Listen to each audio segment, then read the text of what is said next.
পথে বসে গেছি।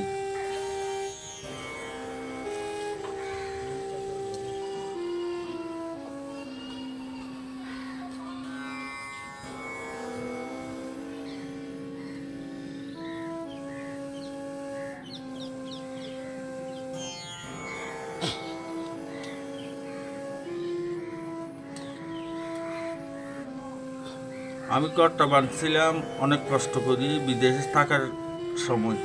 এখন ঘরটা চলে গেছে। এখন আমার ঘরের মানে আমার এখন চলিবার মতো কিচ্ছু নাই। পথে বসে গেছি একদম। আমার ঘরটা চলে গেছে। এখন আমার কোনো কোনো দিক দিকে যাওয়ার কোনো এই ধরনের মানে আমার পথ নেই। তো ভাই একটু যদি কেউ আপনারা যদি চান কিছু আমি করতে পারবো।